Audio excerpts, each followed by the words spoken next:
Toujours dans la compagnie Pika, fabriqué en Allemagne. Ici, on a un porte-crayon. Écoutez, ça peut être quelque chose de très intéressant. Ici, là, on a le Pika Big Dry, là, pour vous donner une idée. Le crayon de construction. Lui, ce n'est qu'un porte-crayon. Alors, on peut l'accrocher soit dans nos poches, vêtements, tabliers, sacs à clous. Et dans le fond, on peut venir glisser le crayon à l'intérieur. Les crayons, évidemment, ne glissent pas, ne tombent pas, peu importe l'angle. Et ce qui est intéressant, c'est que si on a un crayon de petite taille, par exemple, là, mon crayon il serait rendu très petit, là, dû à l'usure, je peux le rentrer jusque-là, il va tenir pareil. Okay? Je n'ai pas besoin de le rentrer jusque dans le fond. Alors, ça permet de s'ajuster à différentes longueurs de crayon. On retrouve ici sur le bout un aiguisoir également pour pouvoir venir tailler notre crayon. On ne peut pas en enlever trop à la fois, fait que ça fait quand même là, quelque chose où on peut tailler le crayon là, assez précisément. Puis ça vient avec deux crayons comme ça, là, les crayons spéciaux là, de Pika. Puis sinon, il peut s'accommoder à d'autres tailles de crayons également. Ce que je vais vous montrer. Quand je vous parlais des autres types de crayons qu'on peut retrouver, il fait aussi pour les crayons plats.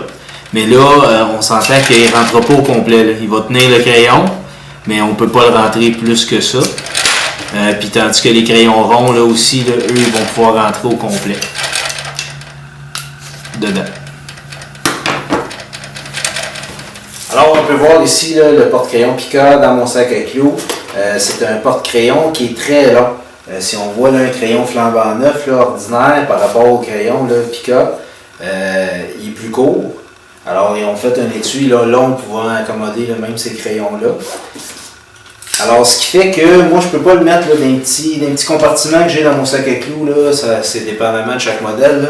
Mais il appuie dans le fond, puis la pince là, devient inutile, fait qu'elle ne peut pas bien le retenir. Fait que moi, un des endroits que je peux le mettre, c'est vraiment ici. Là, il y a une section là, qui me permet d'être en longueur. Alors, ce qui fait que mon crayon il est très accessible, soit du côté... Je peux le prendre du côté gauche, j'en ai besoin, je peux aller chercher du côté droit, je peux aller le ranger.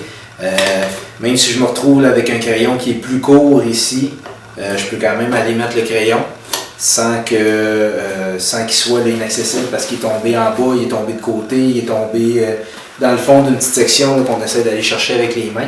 Alors il tient vraiment le crayon, là, le crayon va demeurer à l'endroit où on le laisse, puis ça tient très bien, peu importe le crayon qu'on utilise. Là. Alors, voici l'utilisation vraiment dans le sac à clous. Puis si jamais vous n'avez pas de sac, c'est un crayon qui se glisse quand même dans des poches là, de pantalon comme ça. Alors, je suis dans mes jeans. Là, je peux me servir du porte-crayon au niveau du pantalon. Alors, pour certains, ça pourrait être une solution là, intéressante. Pour d'autres, non. Fait que ça dépend vraiment là, de la fonction de votre sac puis de l'utilisation que vous en faites.